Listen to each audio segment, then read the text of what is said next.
Glorious City Church! Can we give Him praise? The best clap offering sa ating good Father. Amen? Narinig po ba natin? He is a good Father. Amen? Isa pong palakpak para sa good Father. Amen. And today po, we will talk about His Word, our firm foundation. Amen? Ready na po ba ang lahat to get your word for today from the Lord? Amen?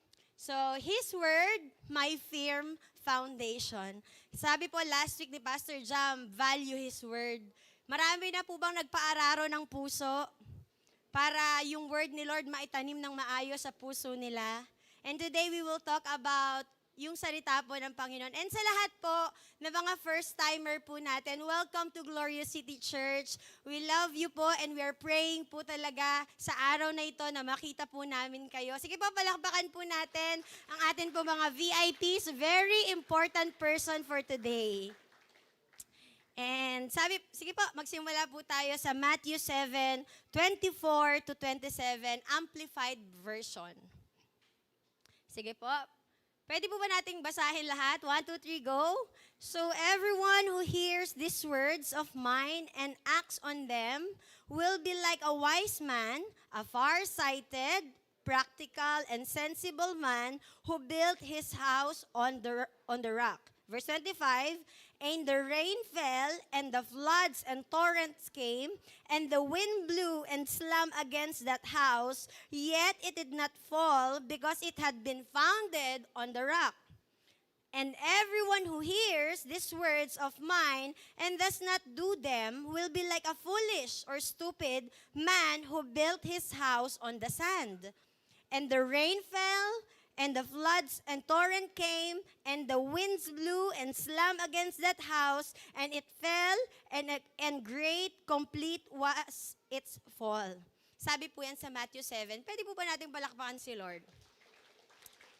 And isa pa pong chapter and book sa Bible na same po ng pag-i-illustrate ni Jesus. Sa Luke 6, verse 46 to 49, Amplified Version again. Can we read this? 1, 2, 3, go! Why do you call me Lord, Lord, and do not practice what I tell you? Everyone who comes to me and listens to my word and obeys them, I will show you whom he is like. Ito daw, sabi ni Lord, lahat daw na nagpa-practice ng Word of God, papakita ko sa inyo kung sino sila. Anong sabi po sa verse 48?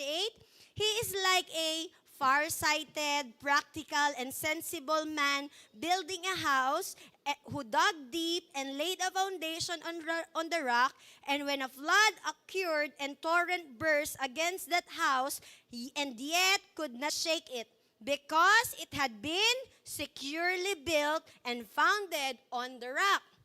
But the one who has merely heard and has not practiced what I say is like a foolish man who built a house on the ground without any foundation. And the torrent burst against it, and immediately, sabi mo nga sa katabi mo, immediately, collapsed, and the ruin of that house was great. Amen? So, yung pong Matthew 7 and Luke 6, pag pinag-compare po natin sila, si Jesus po ito, pag binasa niyo po yan sa NLT, naka-red po siya. Naka-red siya because si Jesus yung nagsasalita. Ibig sabihin, this principle galing po sa Panginoong Jesus. And narinig niyo na ba yung, sige pa, pwede natin ilagay yung dalawang verse, yung dalawang chapter. Narinig niyo na ba yung mga kasabihan or myth about Bible, no? Sabi, wag masyadong aaralin ng Bible kasi baka mabaliw ka. Amen? Sino dito nakarinig nun? Ako medyo, may narinig ako dating ganon. Pwedeng mag-Bible pero wag sobra kasi mababaliw ka. Amen? Tapos, ano pa? Masyadong spiritual ang Bible at masyadong malayo sa katotohanan. Kaya wag masyadong magtitiwala kasi spiritual. Sabi mo, spiritual. Amen? Sabi naman, hindi para sa lahat ang Word of God. Kung hindi ka man of God, hindi ka tatayo sa harap, hindi ka maglilingkod sa Diyos, hindi ka gagamitin ni Lord, hindi para sa iyo ang word. Hindi para sa lahat. Sino dito nakarinig nun? May mga narinig, di ba? And sabi nga po ng isa kong disciple, meron ding isang reel sa Facebook. Ang sabi, if you want to know the Lord, you don't need to read the Bible. Kasi simple lang naman ang pinapagawa ni Lord, loving God and loving people. And today, aalamin natin, no, paano ba siya naging kasabihan lang at walang katotohanan. Sabi po sa Matthew 6, sabi po sa Matthew 7, sabi dyan,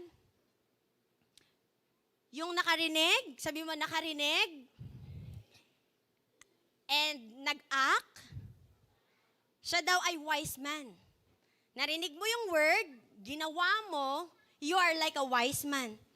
Sabi naman po sa Luke 6, if you listen, obey, practice the word, maliban sa wise men, dinetails po sa Amplified. Ang sabi dyan, far-sighted. Pag ikaw pala, you have the Bible, you have the Word of God in your life, you are like a far-sighted. Alam niyo po yung far-sighted, you are able to see for a great distance. Yung buhay, kahit nandito ka pa lang, you see paano magtatagumpay because you have the Word. You are far-sighted. Hindi mo nakikita yung saya lang ngayon. Ang nakikita mo, paano rin ang tagumpay sa future. Amen? Sabi din, kapag ginawa mo, narinig mo, ginawa mo ang salita ng Diyos, you will be a sensible. Kaya hindi totoo na para lang sa mga man of God ang Bible.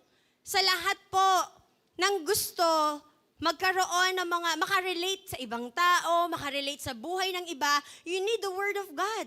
Because the Word of God, applying the Word of God, practicing the Word of God, will give you sensibility. Magiging sensible ka. Pag pangit na yung ugali mo, kapag hindi na maganda yung ginagawa mo, kapag mapapahama ka, you are sensible because hindi mo lang hawak ang word, you are applying it into your life. Kaya hindi totoo na ang word of God nakakabaliw. Ito pa pinakamatindi. Sabi po sa Matthew and Luke, if you are obeying the word of God, you are practical. Kaya hindi po pwedeng, huwag ka magbabasa ng Bible, masyado spiritual yan. Iiwanan mo ang nanay at tatay mo para kay Lord. Masyado yan spiritual. Hindi po. If you have the Word of God and applying it into your life, you will be a practical man. Hindi ka stupid, sabi sa Luke 6. Hindi ka stupid sa decision making. Amen? Are we here? And sabi dyan, if you are practical, you are relating sa mga real things sa world. Amen? Kaya po burahin natin na mababaliw ang taong mag-aaral ng Bible. Huwag masyadong punta ng church, baka mabaliw. Huwag masyadong open ng Word of God.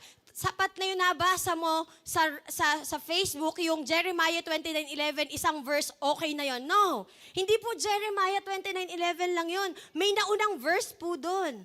Meron pong content. May content and may context po ang Word of God.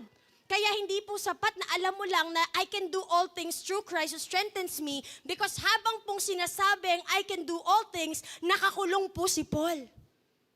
Huwag mong sinasabi, I can do all things, kasi nga, sanay ka lang magbasa ng isang verse. Pangpaganda lang ng pakiramdam. No, today, we will know the Word of God, and the Word of God will be of our firm foundation.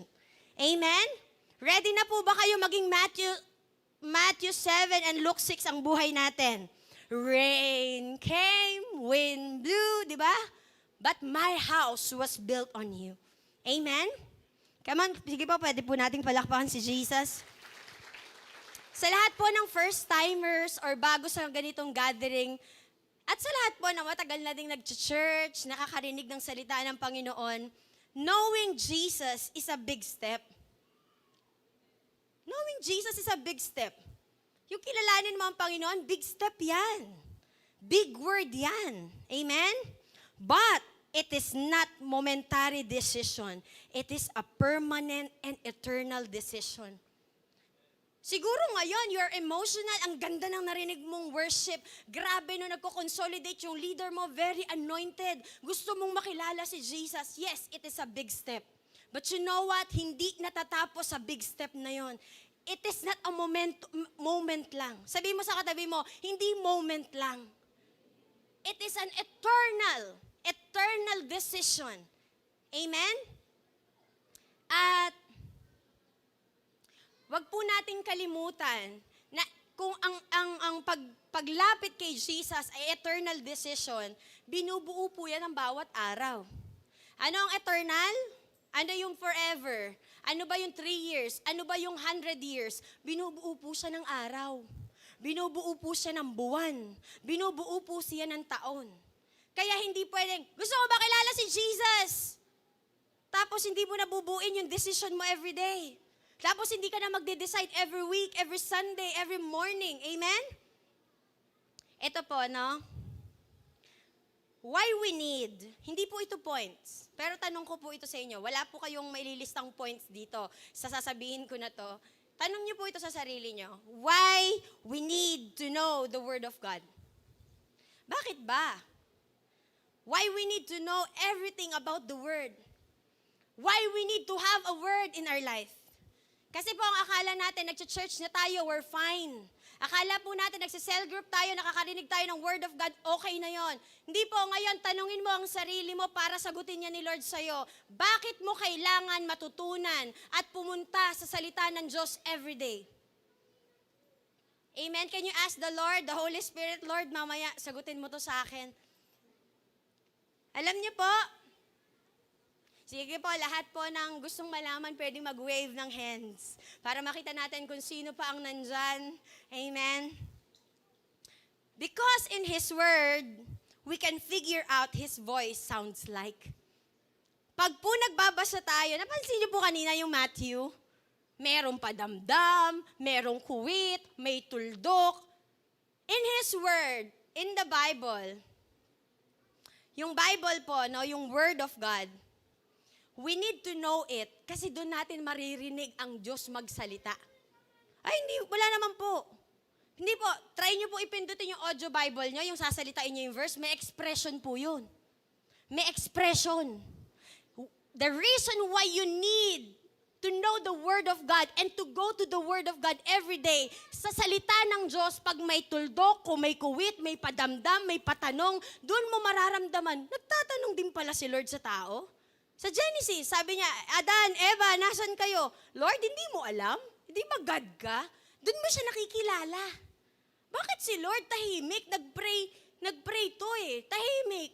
Bakit ganito niloko yung man of God? Sa Bible, nakikita natin na kahit man of God, nagiging frustrating pa rin pala yung buhay nila. But the Lord will help them. Amen? Are we here? Sino po dito? Nakukuha mo na unti-unti. Why you need the Word of God in your life? No? His personality. Malalaman mo, makikilala mo yung personalidad ni Lord. Alam niyo po, sino dito kaya mong aminin? Kahit po ako eh. Wala naman talaga ang taong agad kilala ang Diyos. Yung pinanganak ka pa lang, alam ko na yan, si Lord may gagawin. Alam ko na yan, ganito yung gagawin ni Lord. No. Lahat po tayo, we are in the stage that we are knowing the Lord in our lives. Amen? And apart from the Word of God, hindi po natin maiintindihan. Ano po yung totoong ways ni Lord, yung character ni Lord? Imagine niyo po, ako nga naisip ko, ginawa niya yung mundo, nagkasala. Kung ako ang Diyos, tatapusin ko na ang mundo, gagawa akong bago. Diba? Gawa ka ng bago. Bakit ko bibigay yung isa-isa kong anak for you? Pero, in the Bible, natututunan natin, hindi ganun ang Diyos natin. Hindi niya, pag sinabi niya, tinutupad niya. Kapag sinabi niya, iingatan at mamahalin niya. Amen? Ang kaso, we are apart from the Word of God. Kasi ang thinking natin, hindi para sa'yo ang Word everyday. Amen? Ako po, paano nyo ba makikilala ang isang tao? Paano nyo malalamang mainisin siya? Paano nyo malalamang inggitera ang isang tao? Paano mo malalaman na short-tempered ang isang tao? The way the way they talk, tama? O paano hindi mo narinig si Lord? Hinusgahan mo na lang si Lord. Mapang parusa talaga yung si Lord. Mapang parusa. Naghihirap ako ngayon, pinaparusahan lang ako ni Lord. Talaga? Hindi mo makita ang beauty kasi di mo nabasa si Abraham. Di mo nabasa si Moses. Hindi mo nabasa yung mga 12 disciples. Amen?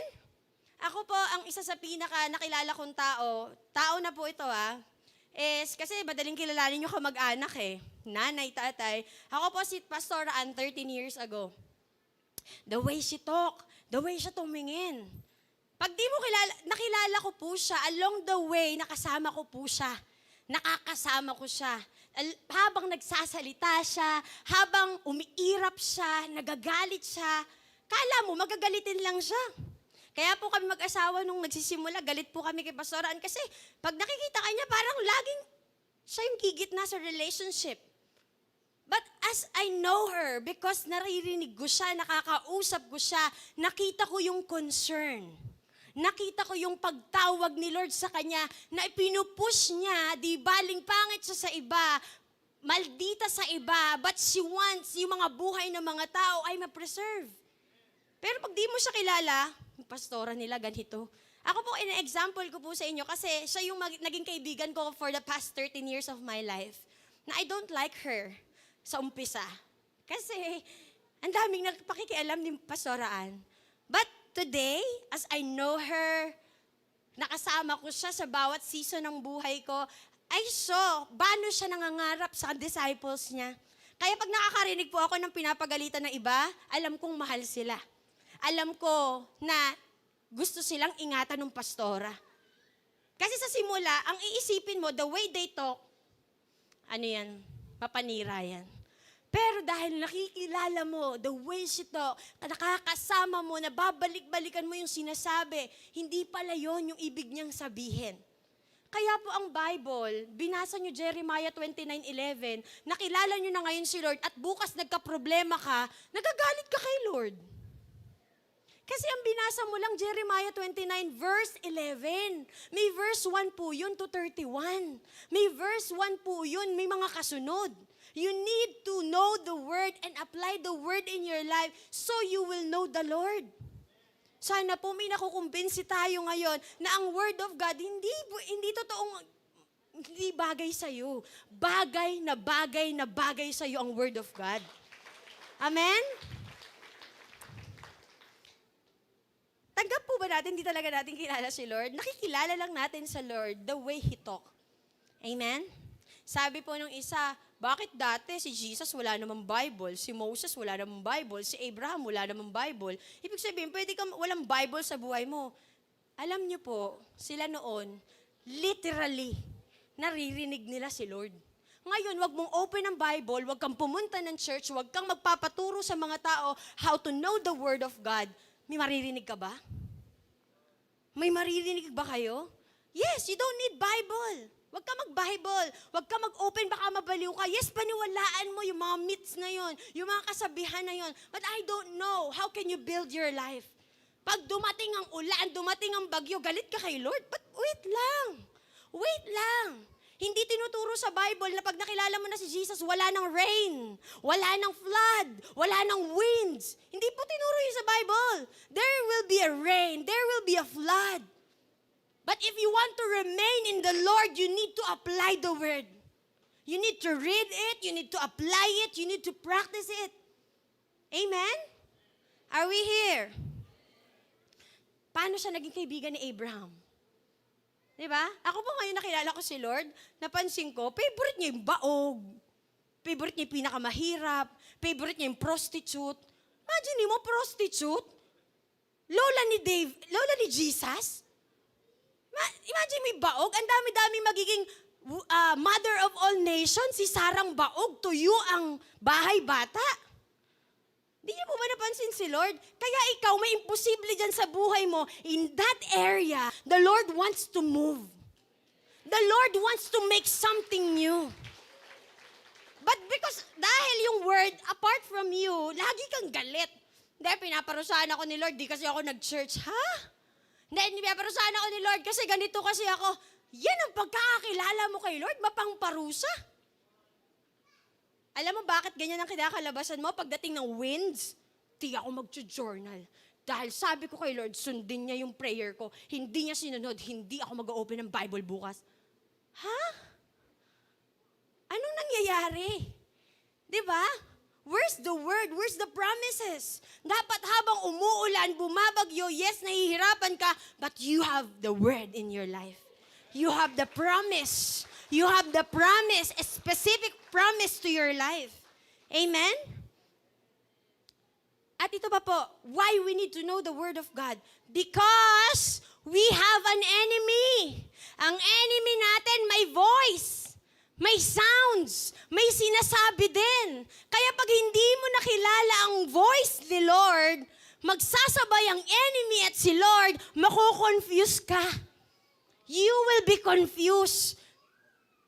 Iiwanan, sabi niya, para naman sa pamilya mo yan. Sige na, kahit wag ka munang mag-church, 2 years lang naman. Punta ka muna sa malayong lugar, ipon ka, tapos pagbalik mo, mag-serve ka kay Lord, todohin mo.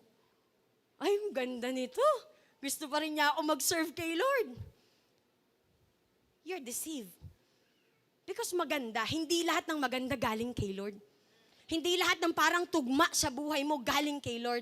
There are specific words, stories in the Bible that you can hold on. The way you make decision, the way you, sino ang pipiliin, ano ang gagawin, there's a word in the Bible for you. Kaya, wag ka anong emosyon ko ngayon? Saglit, papakinggan ko lang. Ano yung nararamdaman ko ngayon? Ito yung gagawin ko. Sabi po sa Bible, do not trust sa heart mo. Kasi nagdi-deceive yung heart. Di mo nabasa. Ay, hindi, bigay ito ni Lord tong puso na to. Bigay ito ni Lord, kaya kung ano nararamdaman nito, susundin ko talaga to. Wala na naman sa Bible. Wala na naman sa sinabi ni Lord yung ginagawa mo. Eto na naman, kantahin natin. Rain came, wind blew. Diba? Hindi mo kasunod yung my house was built on you. Anong kasunod? Anong sabi doon sa dulong chapter? And the ruin of that house was great. Yun yung kasunod ng pagkanta mo. Dumating ang ulan, dumating ang bagyo, at todo na akong nasira. Amen? Kasi you will choose. You will apply, or you to turn back ka. Amen?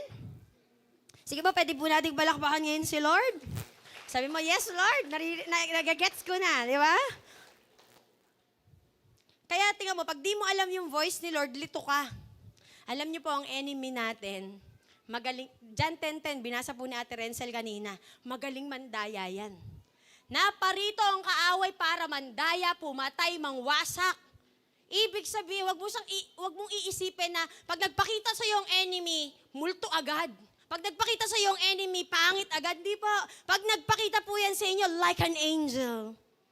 Like an angel. Ito na yung pinagpe-pray ko. Sabi ko na Koreana, mala Koreana, balingkinitan. Di ba? Kasi pinagdala ng enemy, narinig niya yung prayer mo. Pero, yung number 1, mahal nito si Lord higit sa lahat. Wala. Kaya nga ni Pastoran, at least susunduin ko siya sa impyerno. Dadaling ko siya sa church. Paano kung ikaw ang dalhin sa impyerno? Di ba? Hindi po lahat ganun ang testimonies. Hindi po lahat ganun. That's why you need to know the voice of the Lord kung siya na nga. Amen? You need to know the voice of the Lord kapag walang-wala ka ng pera. Uutang ba o hindi? Lalapit ba o hindi? Amen? Kasi sometimes, alam niyo po, totoo po yan, nasa flesh pa tayo. Pag ikaw hindi natuto how to build yourself in the Word of God, lagi kang madadala ng flesh. Amen? So, the more you know clearly the Word of God, the more you know clearly His voice. Alam mo na. Alam mo na agad. Yung dumadaan ka sa bagyo, tas alam ko na, may nilulutong maganda si Lord para sa amin. Alam ko na yan. Pinamimili ako ni Lord. Si Lord, ito, si Lord pipiliin ko. Alam ko na yung next. Alam ko na yung next nito. Di ba? You know the voice of the Lord. You know how to wait upon the Lord. Hindi ka madaling-madali. Alam niyo po, isa sa palatandaan ko na you have the Word of God, you can wait. You can wait. You can wait. you can trust Him. You can sit down and wait upon the time of the Lord. Amen? Alam niyo po ba, Ate Bibi, paano ba? Lahat po ng instructions provided po sa Bible. Lahat po ng steps na gagawin mo, provided po. Sabi po sa Joshua 1:8, NLT version po. Sabi po dyan, 1, 2, 3, go, let's read it. Study this book of instruction continually. Ulit. Study this book of instruction continually. Meditate on it day and night so you will be sure. Obey everything written in it. Only then will you prosper and successful in all you do. Andiyan na po ba lahat? Malinaw na po ba? Response na po tayo. Malinaw na po? Sabi po dyan, no? Study. This book of instruction, once a year? Once a year? Every morning lang ba? Continually, day and night. Amen? Anong sabi dyan? Obey everything written on it. Ano po ang kasunod? Kapag continually, day and night, ino-obey mo, you make sure mo, galing kay Lord, yung mga decision making mo, ano daw ang equivalent ng buhay? Pag ganon? Prosper and successful in all you do. In all you do. There will be favor. Sabi ng mga tao, nasa kandaba lang yan ah. Bakit ganyan buhay niyan? Kasi meron kang Joshua 1:8 in your life. Hindi ka pinaalis ni Lord sa kandaba, kaya si Lord ang nag-supply sa'yo sa kandaba. Amen? Maliwanag na maliwanag. Are we here? The Word of God will give you instruction, direction, and inspiration. Sama-sama na po. Nasa Kanya na po ang lahat. Amen? Tingnan niyo po yung mga instruction. Can I give you some example ng mga verses? Pag nasa anxiety ka, nasa depression ka, kapag may pinagdadaanan yung pamilya mo na hindi naiintindihan ng iba, let's go to James 2:4. Okay? Glory City, can we read it? James 2:4. Tama ba, Ate Danica? Yan. 1, 2, 3, go. Dear brothers and sisters, when troubles of any kind come your way, consider it an opportunity for great joy. The next verse. Ano ba? For you know, next. Sabi dyan, NLT po. Hanggang 4. Sabi po dyan, James 1:2-4. Okay, ako na po sa pangalawang verse. Ayan, 1, 2, 3, go. For you know that when your faith is tested, your endurance has a chance to grow. Okay? Verse, ano yan, next. Yan, 1, 2, 3, go. So let it grow. From when your endurance is fully developed, you will be perfect and complete, needing nothing. Needing nating na ba agad? Hindi pa. Kapag may trouble, consider it a pure joy. Eh, di mo narinig yung James. Ang alam mo lang, Jeremiah 29:11, tsaka Philippians 4 verse 13. Hindi mo narinig na, dear brothers and sisters, di ba? When troubles of any kind come your way, kahit anong trouble, may namatay, may nawalan, may nabankrupt, may umalis, may nanakit, any kind of trouble, consider it a pure joy. Amen? Eh, hindi. Pag may trouble, nagwo-walk away ka kay Lord. Itinitreat mo yung sarili mo, nakalimutan ako ni Lord. Sabi na, hindi totoo yung sinasabi ni Lord eh. Hindi po. You must know the Bible. You must know ano nakalagay sa Bible pag may troubles. Amen? Ang personal mong buhay, no? Buhay mo sa pamilya mo, buhay mo sa relationship mo, sa finances mo, lahat po yan may instruction, may direction, at may promise. Hello? Hello? Any any parts, any aspect of your life, meron po diyang hinandang instruction, may hinanda dyan si Lord direction, at may hinanda si Lord diyang promise. Kaya gusto ng, nakita mo yung voice ng enemy, papasok ka pa, mamaya ka na mag-Bible kapag nasa trabaho ka na. Pag nasa trabaho ka na, busy na doon, sasabihin ng enemy, ito'y mamayang gabi. May gabi pa naman, mamayang gabi mag-devotion ka. Promise, I will encourage you to read your Bible later. Pinagod ka na ng trabaho, ang dami mong inayos na relationship mo. Pagdating mo ng higaan, tulog ka na. Ni in Jesus' name, hindi mo nabanggit. Kaya ang ginagawa mo, kala mo, nagiging matatag ka kasi nag-church ka, may mga physical things kang ginagawa, but apart from the Word of God, akala mo na bibuild ka, yun pala. Last time po, no, sa Cafe G, kasi bago yung interior nila doon, bago yung ano nila, inabutan kaming ulan. First time nilang nalamang may mga pumapatak. Kasi ganun pala, no? Kapag nagtayo ka ng bahay ng summer, ng tag-init, hindi mo alam agad kung saan may butas. Ganun din ang buhay mo. Kala mo, okay, di ka nag-journal kahapon, 2 days lang naman, di bukas ulit. Di ba? Pag-boyfriend lang naman. Pag nag-break kami nito, sa susunod na boyfriend ko, hihingi na akong word. Tatry ko muna. Makikipag-relationship muna nga ako dito, Christian naman to, tumutugtog naman to. Kahit wala pang word ni Lord. Kasi maganda naman, di ba? Christian, tumutugtog sa church, lagi nasa church, pero hindi mo hiningi yung word ni Lord. Di ba? Dumating na. Rain came. May tumulo. May tumulo.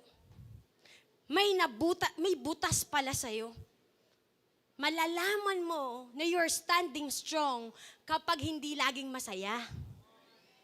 Kala ng iba, they are blessed. Alam niyo pag tinanong niyo iba, why you are blessed? Kasi walang sakit, walang mamamatay, walang mahirap, everything is provided. Ay, hindi ka okay. You don't know the real meaning ng okay. Hindi mo alam. Alam mo, at peace ako ngayon kasi okay yung nanay ko, okay yung tatay ko, yung mga kapatid ko, okay din ako, top naman ako sa school. Yun yung okay sa inyo? Walang troubles? Ang totoong okay po at peace. And pag bumabagyo, umuulan ng malakas. At sabi po sa Luke 6, binabayo yung bahay. But you are standing strong.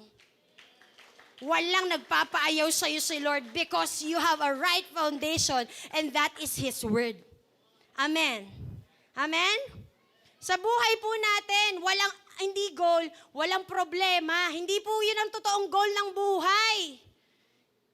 Hindi goal, Lord, ang prayer ko po, walang problema. Pag may problema, ayoko na, Lord.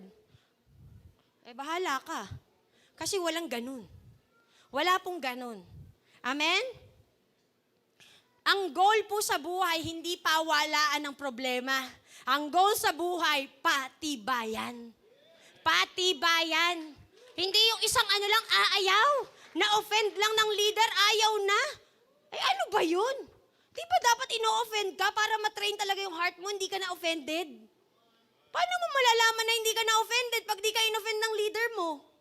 And that, leader sila eh. Kaya alam niyo po, atin-atin lang to. Pag yung leader nyo, hindi kayo ino-offend, you pray kung sila yung tamang leader for you. Kasi dapat ang leader nang o-offend. Sila ang trouble dapat minsan ng life. Minsan. Why? Kasi dun mo malalaman if you love the Lord with all your heart.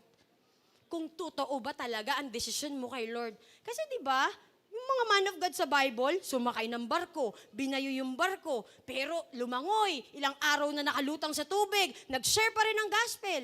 Ang matindi sa atin, sabi lang ng leader mo, kulang ata yung tela ng damit mo. Tandaan niya, last attend ko na yun. Grabe, ang tibay mo. Tibay mo, saludo ako sa'yo. Grabe, napakatibay ng, ewan ko kung ano matibay sa'yo. Amen?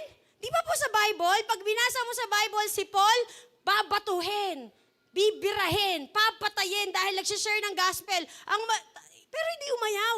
Nakagat ng ahas, gumaling, nagtumayo pa din. Pero ikaw, walang ahas. Walang kahit na ano. Dumaan lang yung leader mo, sabi ng leader mo, Sasagutin mo na yan? Narinig mo ba kay Lord? Tingnan mo, pati yun, tinatanong sa akin. Grabe ka! Ang tibay mo! Ang tibay-tibay mo. Tapos iintay mo pa na, Lord, maglilingkod ako kahit anong mangyari. O hindi. Magpunta muna tayo pag nakarinig ka ng instruction from your leader. Amen? You need someone in your life. Sila ang di ba nakita niyo po yung doktor? Sila yung mag-check, okay ba yung tuhod? Okay ba yung buto? Okay ba to? Hindi ka pwede ma-offend sa doktor. Pag sinabi mo masakit tuhod mo, tapos pinukpok niya ng parang martilyo, di na ako babalik dyan. O di habang buhay kang mapilay. Habang buhay mong di alam saan galing yung masakit sa'yo. Amen? We need yung testing. We need that. We need people, we need situation, we need seasons of life para mates. Hindi goal, wala kang problema. Kaya iba po dito, inggitera, sa mga walang problema. Tapos ikaw, 3 yun sa'yo, magdiwang ka. Kasi gusto ni Lord, bumabaong ka. Gusto ni Lord, gumagaling ka. Gusto ni Lord, umaayos ka. Grabe, ang hilig niyong mainggit. Ang hilig niyong mainggit. Sana siya na lang tatay ko. Sana siya na lang yung leader ko. Sana siya na lang yung nanay ko. Are you sure? Kaya mo? Are you sure? Di mo alam, pinatataglan din yan sa pagiging nanay niya yun. Di mo alam, pinatataglan din siya dahil anak niya yun. Sana yun na lang anak ko. Sana yun na lang talaga yung naging asawa ko. Yan pa ang mga asawa, no? It's so bad. Sana siya na lang yung asawa ko kasi nakikita ko sa church, lagi niya hinuholding hands yung asawa niya. Paano ka holding? Hihawakan yung kamay mo. Paano niya aamoy-amoyin? Kung sa bahay, kala niya nanay ka. Kala niya lola ka. Hindi niya mahawakan na parang girlfriend. Kasi, you're not practicing how to be a noble wife.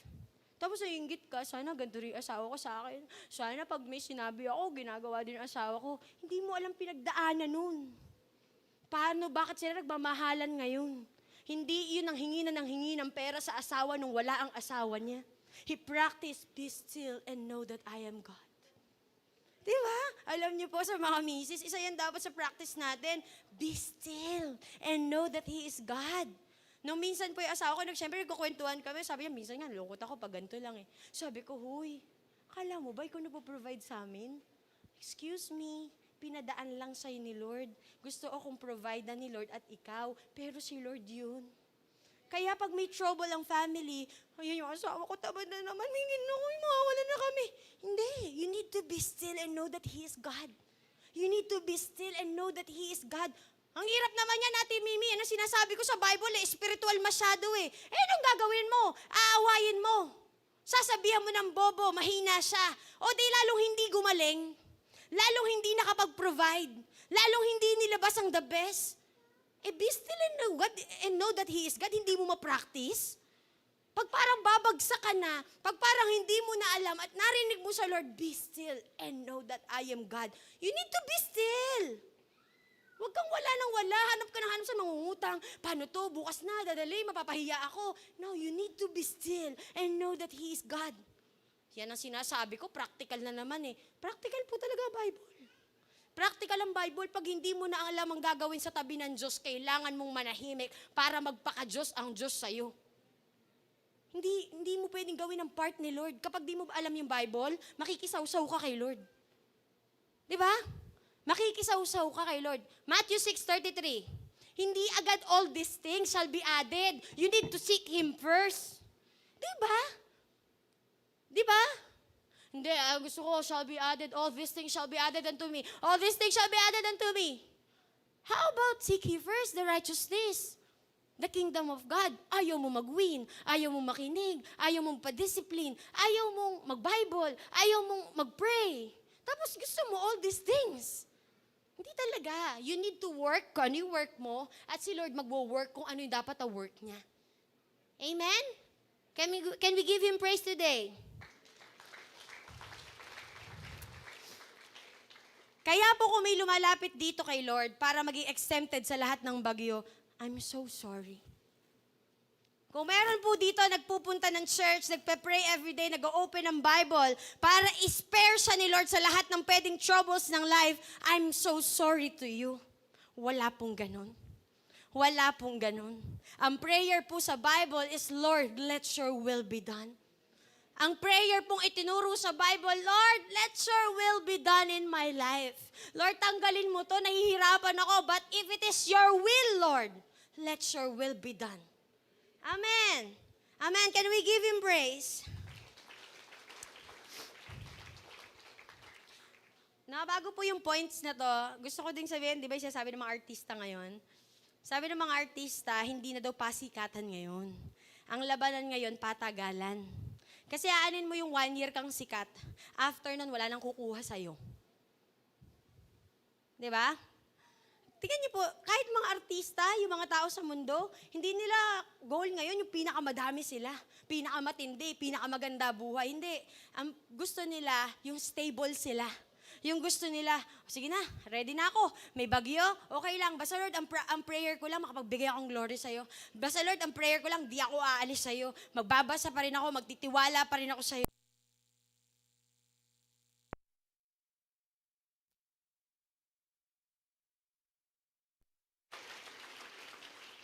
Kaya po, hindi pwedeng matindi ka sa simula. Ganito prayer mo. Gusto ko maging pinakamatindi. Pinakamatindi, si Lord lang matindi. Ang gustuin mo, pinakamatindi sa pananampalataya hanggang dulo. Oo nga, pinakamatindi ka nung nag-encounter. Ikaw pinakasumigaw, ikaw pinakanawala ng boses. But after a year, where are your decision? Where are your decision? Amen? Kaya dapat ang goal sa life, Lord, i-ready mo ako sa life. Because I want to live for your name. Because Lord, I want to fight the good fight of faith. Amen? How to build your life. Ay, ano na? Sorry. How to build your life through the Word of God. How to build your life through the Word of God. Una, Christ must be the foundation. Okay? Pag gusto mong i-build yung buhay mo, Christ must be your foundation.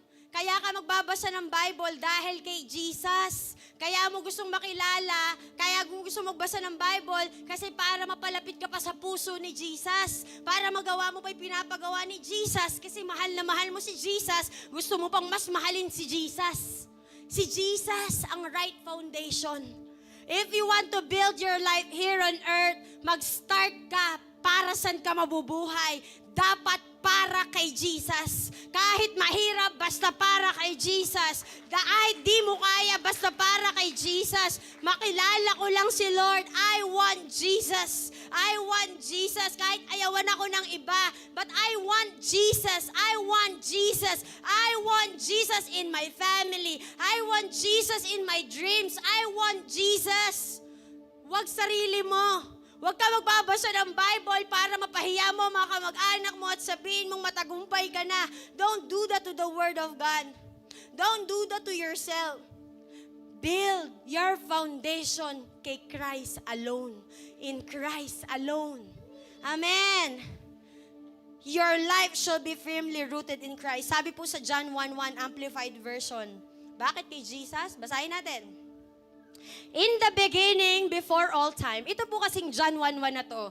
Ano to ni John? Nakita po ito ni John sa pangitain niya. Kaya ganyan yung amplified eh. Sabi niya, in the beginning, before all time was the Word. Pag po kinlik niyo yan, dun sa Bible nyo, Christ, kasi nakita niya si Christ nandun na in the beginning. Christ is the Word. Christ is the Word. Sabi dyan, and the Word was with God, and the Word was God Himself. Parang ganito po yan. In the beginning, before all time, was the Word, a Christ, and the Word was with God. Yung Word, si Christ, at ang Diyos Ama, iisa. Iisa po. Kaya ganito po ang gagawin nyo. Yung kinikilala po nating Diyos, hindi po basta. Hindi yan si mayor lang. Hindi yan si president lang. Almighty God po yan. Alam niyo po, ba't kailangan lagi natin nire-revisit ang Bible? Kasi lagi-lagi nag-iiba ang revelation. Yung iba, ayoko nang basahin Genesis, paulit-ulit. Kala mo talaga, ang dami na natutunan sa buhay. Kailangan mo ulit-ulitin para yung revelation ng pagiging Almighty God ni Lord, lumalalim ka. Amen? Are we here? Kaya tamo, hindi ka makapagtiwala ng sagad kay Lord kasi ang alam mo kay Lord, boss lang. Ang alam mo kay Lord, empleyado ka lang. Hindi po, He is a sovereign God. He is an almighty God. Kaya kailangan mong bisitahin ang Bible every day para you will know the almighty God at itatayo mo ang pundasyon mo dun sa almighty God sa pamamagitan ni Jesus. Sa pamamagitan ni Jesus. Amen? Susunod dahil nagmamahal ka kay Lord, hindi para pagpalain ka. Susunod, hindi para sa personal mong agenda, pero para mas makilala mo si Lord. Number 2, how to build your life through the Word of God. Paano? Una, para kay Jesus. Christ must be the foundation. Pangalawa, practice obedience every day. Hearing the Word of Jesus is not enough. You must also put them into practice. Obeying His Word, demonstrate your faith. Habang nag-o-obey ka, lumalakas ang faith mo kasi ginagawa mo yung bagay na hindi mo pa nakikita. Amen? Nakita niyo po sa Bible, sabi ni Lord kay Abraham, Abraham, alay mo si Isaac. Aalay naman. Pag sinabi dun sa isa, punta ka dito, pupunta naman. Pag sinabi dun sa isa, iwan mo to, iiwan nila. They are practicing kung ano narinig. Kapag sinabi ni Lord, pag sinabi ni Lord, stop, practice to stop. Pag sinabi ni Lord na go, practice to go. Pag sinabi ni Lord, anong course ang kukunin mo, yun ang kunin mo, obey it. Kapag sinabi ni Lord, sino liligawan mo, sino papakasalan mo, kahit di mo naiintindihan, obey it. Kapag sinabi ni Lord, anong work, saan ka mag-a-apply? Obey it. Practice to obey kung ano sinabi ni Lord. Huwag kang magpakasal based on appearance, based on finances. Magpapakasal ka dahil narinig mo ang Diyos, you are for that marriage. Amen? Every time we practice obedience, mas nababaon po ang buhay natin sa tamang buhay. Ay, ganito na lang. Hindi na lang ako mag-o-obey, hindi rin ako magdi-disobey. Walang nababaon sa'yo. Ang nababaon sa'yo, safetyness. Kaya pagdating ng bagyo, una kang tinatangay. Hindi ka pwedeng safe ng safe. Dapat ang bumabaon sa'yo, yung firm foundation, yung matibay na pundasyon ang bumabaon sa'yo. Hindi po age. Makinig po. Hindi age, hindi finances, hindi physical appearance o sinabi ng tao ang basihan sa decision making. Ang basihan sa decision making, yung sinabi lang ni Lord. Yung sinabi lang, sino dito gusto pag dumating ang bagyo, ang ulan, ang kahit na ano, you're standing firm for Jesus alone. O, gamitin mong basihan. Kaya po yung nag-aasawa dahil may matanda na, nagkakaedad na, nag-aasawa kasi safe na yung pera, safe. Alam niyo po, pangalawa lang yun. Maganda, may finances ka. Pero hindi po yun ang basihan. O, may finances ka nga. Naka-establish ka nga. Okay ka nga. May business ka nga. Hindi naman pala yun ang pinapakasalan sa'yo ni Lord. Kaya nung naglingkod ka kay Lord, nung nagpakasal kayong dalawa, inahata ka paatras kay Lord. O, may pera ka. Okay ka. Ang ganda ng kasal, ang bongga ng kasal, lahat provided. Grabe, businessman kayo pareho. Pero hindi pala siya pinapakasal sa'yo ni Lord. Kaya nung sabi mo, papaalam lang ako, may cell group kami ngayon, 11 p.m. Yung cell group, manahimik ka dyan. Hindi, may cell group. Grabe, di ba? Kaya po hindi pera ang basihan pag nag-aasawa. Ang basihan pag sinabi na ng Diyos. Kahit walang pera, pakasal ka, sinabi ni Lord eh. He will provide everything for you. He will be your strength. He will be your courage. He will be your joy in that marriage. Kasi sinabi yun ng Almighty God. Hindi yun sinabi ng nanay mo lang, hindi yun sinabi ng kung sino lang. Narinig mo sa loob mo, the Lord wants you to get married for you to serve Him with the best of your life. Amen? Are we here? Kuha ka ng course. Kung ano yung gusto mo, yun ang course mo. Kung ano, hindi, ang course, ganito, Lord, this is all. Ito po yung gusto ko, Lord. Gusto ko mag-teacher, gusto ko maganda. But Lord, what do you want for me? What do you want for me? Sabi ni Lord, hindi, gawin mo to. Sige, pagpatuloy mo yung dreams mo. O di, lakad dun sa dreams. Diba? Huwag apply ng apply. Alam niyo, mukha tuloy kayong pagod sa buhay. In-applyan mo na lahat, ginawa mo na lahat, walang tumanggap sa'yo. Ano bakit sabi ni Lord? Gusto ko kasi maayos mo na yung ministry mo. And all these things shall be added unto you. Hindi yung mukha kang mahirap. Apply ka ng apply. Ayaw sa'yo ng mga tao. Ako, gusto kita. Gusto ko lang yung ways ko, maging ways mo. Are we here? Ayaw nating mag-tithes kasi nga, Lord, mahirap ako. Ito lang pera ko, 200 lang to. Bibigay ko ba to sa'yo? Paano pamilya ko mamaya? Hindi po tinuturuan ka ni Lord mawalan para sa sarili. Gusto kasi niya yung tunay na pagkakaroon, magkaroon ka. Hindi pera yun. Hindi pera yun. Siya yun ang kapalit. Siya ang kapalit. Mamaya po may verse tayo dyan. And last, you need the fear of how to build your life in the Word. You need Jesus. You need to practice the Word. And last, keep the Word. Maraming taong nagsimula, ang daming pangako ni Lord, hindi nilista, kaya nung bumabagyo, walang mabalik ang pangako ni Lord. Huwag niyo po sa puso lang nililista ang pangako ni Lord. Lagay niyo po sa phone, lagay niyo sa notebook, ipaprame mo, para lang di mo makalimutan. Kasi alam niyo po ang gagawin ng kaaway, basahin niyo sa Bible, pag may nakuha kang pangako ni Lord, ang gusto ng kaaway, dayain ka dyan. Nanakawin niya yan. Para kapag, ayan na yung win, kala mo may word. Ano nga yung word ni Lord? Hindi mo nilista. Hindi mo kinip yung word. Ano nga ulit? Hindi sabi ni Lord, pag nandito ako, ito yung word eh. Guys, hindi tayo kasing talino ni Lord. Na kaya natin tandaan lahat. You need your notebook. You need your phone. You need to write all the promises of God. Amen? Ako po sa dami ko pong pinagdaanan sa buhay, nilista ko. Kasi, ang daming ginagawang mabuti ni Lord sa akin, yung mga word, nililista ko talaga. 17 years old po ako, na nakilala ko si Lord. I don't know the Lord. Sabi ko po kay Pastor Jam sa isang concert, kasi bata lang ako sa faith nun, as in mga wala pa akong 1 year. Sabi ko, Kuya Jam, bakit ba sila kilala nila si David? Ba't ba sila nanay tatay nila born again? Ba't ako hindi? Hindi ko tuloy alam sinasabi. Yun po yung tanong ko kay Kuya Jam. 17 years old ako that time. But today, when I look back into my life, grabe, kahit si David, hindi ko po kilala dati. Goliath, lito pa ako kay Joseph kung sa si God.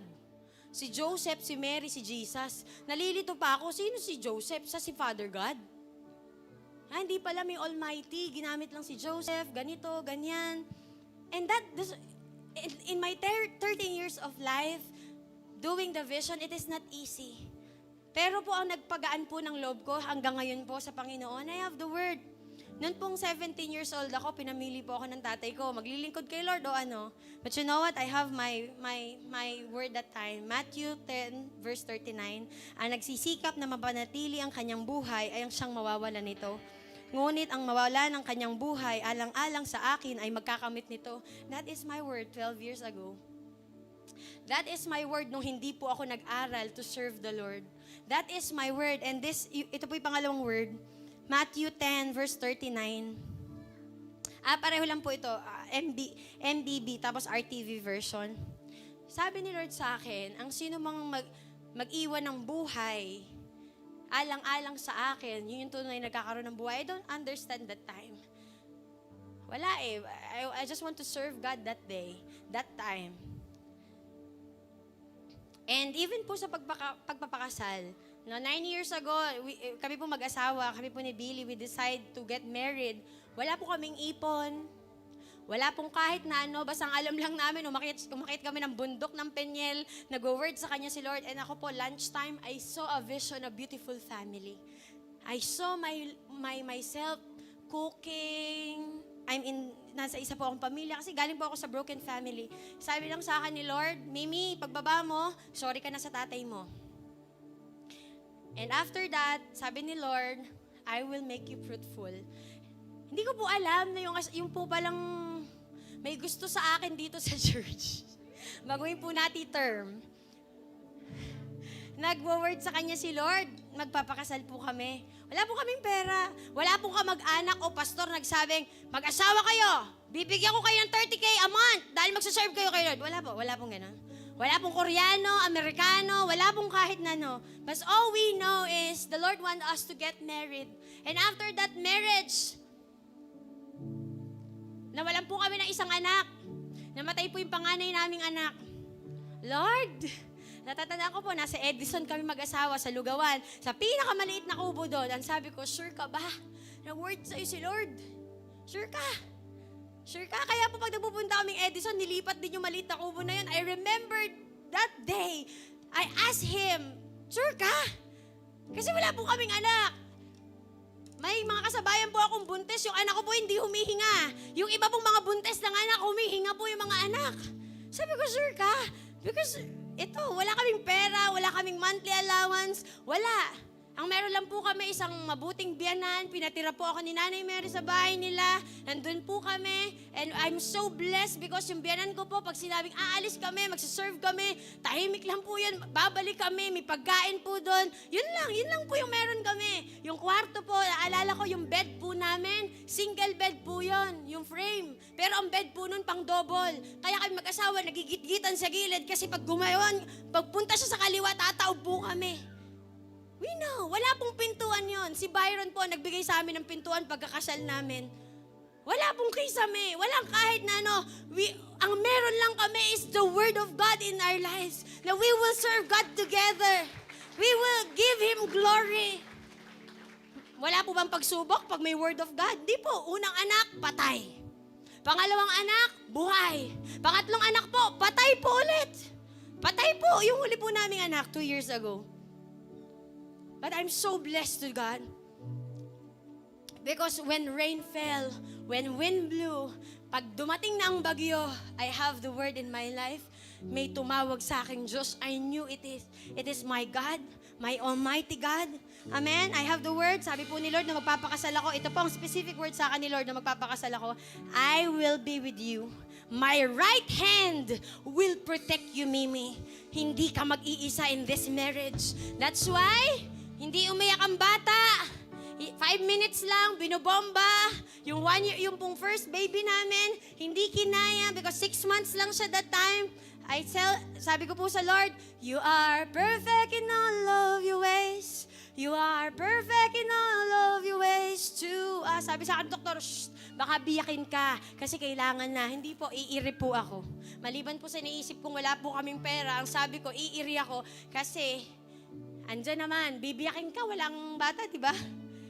And sabi ko lang po sa operating room, you are perfect in all of your ways. You are my God. You know, paglabas ko po, they're crying. Ang sabi ko lang sa mga tao, matalino si Lord. Natatandaan ko, tinayos ko yung kamay ko.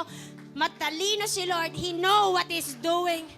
Hindi natin naiintindihan, but He knows what He's doing. Nabuhay po si Shai, nangarap po ulit kami na mag-anak pa. Nakalagpas na ng 6 months, yes.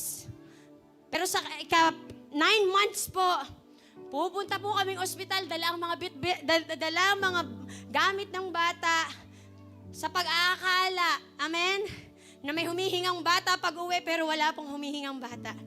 Alam niyo po, bago po ako pumasok ng operating room, doon sa labor room, sabi ko po sa sarili ko at kay Pastor John, Pastora Ann, Mommy, Dad, pray for my heart. I don't want my heart to be bitter sa Lord. Hindi ko po prayer mabuhay ang anak ko that time. Thank you, Lord, kung mabubuhay ang anak ko that time. But my prayer is, Lord, keep my heart.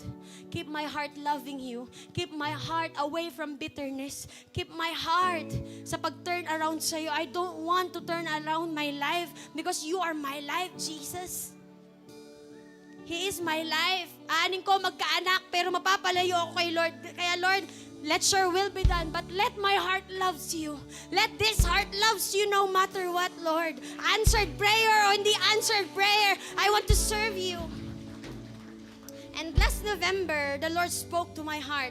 Wala pong kuryente, November 4. Walang kuryente, may cross po sa harapan ko. And the Lord tell me, Mimi, is anything too hard for me? Umiiyak po ako kasi ba't mo ako tinatanong ng ganyan? Yes, wala, Lord. Inulit po ulit ni Lord, is anything too hard for me, Mimi? Wala. Sabi niya, for this time next year, I will give you a son. Ha? November. Baka bubuntis na ako ni Lord. Magkakaanak na ako. Grabe po. Excited ako. Sabi ko sa asawa ko, pag uwi naming Baler, bago kami puntang Baler with Pastor Jam and Pastora Ann, magpipiti ako kasi nahihilo ako, nagkakaganyan ako. Alam niyo po, negative. Sabi ko, pa-check up na nga ako. Nagpa-check up po ako kasi may word na si Lord eh. Parang bibigyan na akong anak ni Lord. Nalaman ko po sa blood chem ko, lahat nakataas. Yung pong isang doktor na pinuntahan po namin, not this year. Siguro bago mag-35, you pray magka-anak, pero not this year. Kami po mag-asawa ang kausap. I think, parang yung sugar ko po ang taas. Yung 3 months na sugar ko po ang taas. It's not able to bear a child kasi mauulit lang. Sabi nung mauulit lang. Huwag ka na mag-try ngayon kasi mauulit lang. So I'm crying sa Lord, I'm praying. Nag-ayos po ako physically. But I know in my heart, sa farm, yun ang sabi ulit sa akin ni Lord. Sunday, November 4 and November 5 sa farm, sabi ulit sa akin ni Lord, by this time next year, I will give you a son. Sabi ko, how you will give me a son? Di nga daw pwede. How will give you a son? Paano Lord? Elevated ang lahat sa akin. Na pag pinasok ko, kasi po last time na nanganak po ako, 180 over 100 din po ako. Nasa code din po habang nanganganak ako. Emergency po talaga. And after po mag-ayos, ilang months, I know in my heart, sabi ni Lord, and God said, let there be light, and there was light.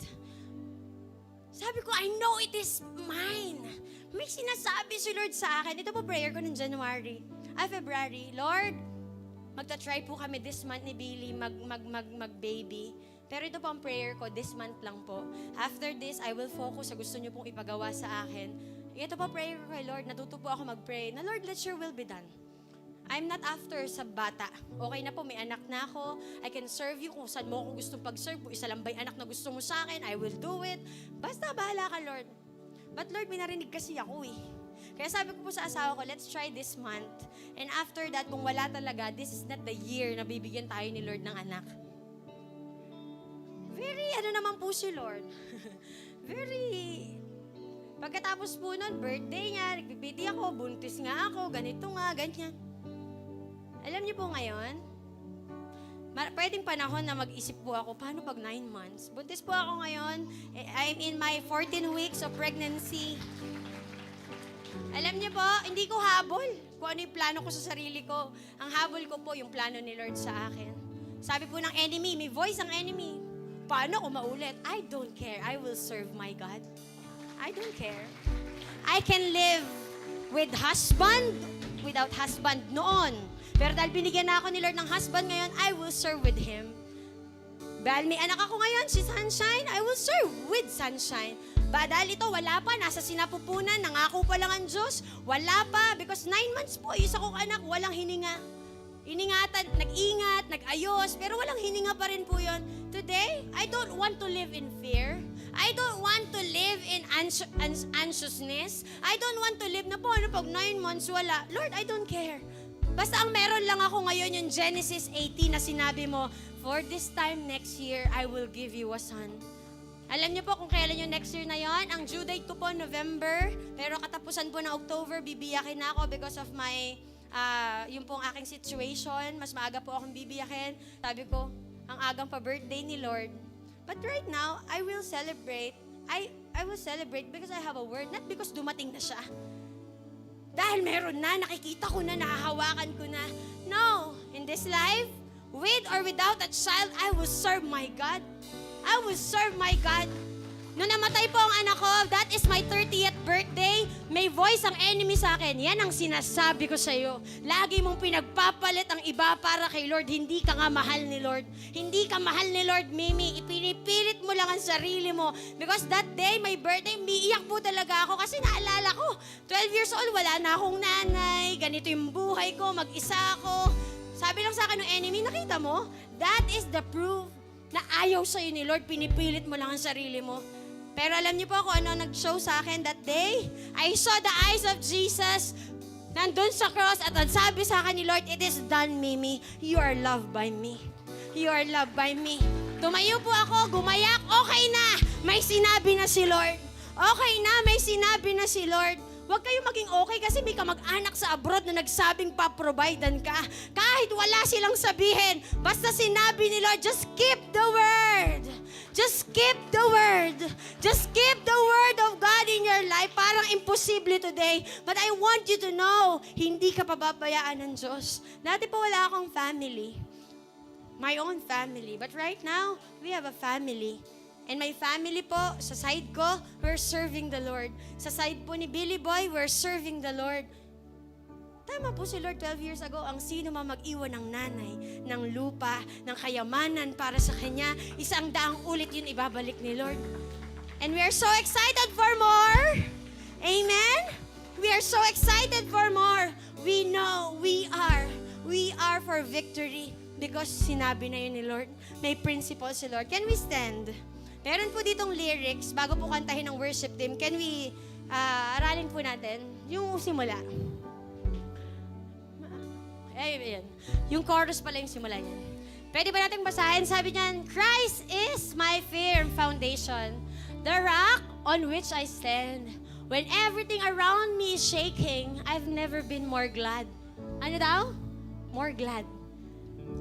I've never been that I put my faith in Jesus because He's never let me down. He's faithful through generations, so why would He fail now? He won't fail. Amen? Sabi po dyan sa verse, I've still got joy in chaos. I've got peace that makes no sense. So I won't be going under. I'm not held by my own strength because I build my life on Jesus. He's never let me down. He's faithful in every season. So why should I fear now? Amen? Fear now, sabi dyan, rain. Can we declare? 1, 2, 3, go. Rain came and wind blew, but my house was built on you. I'm safe with you. I'm gonna make it through, cause I'm standing strong on you, cause my house was built on you. Christ is my firm foundation. God's will for you ay magkaroon ka ng glorious life with Jesus. Maraming salamat sa iyong panonood dito sa ating YouTube channel. Huwag mong kalimutan mag-subscribe sa Glorious City Church YouTube channel. Have a blessed life, family, finances, and future.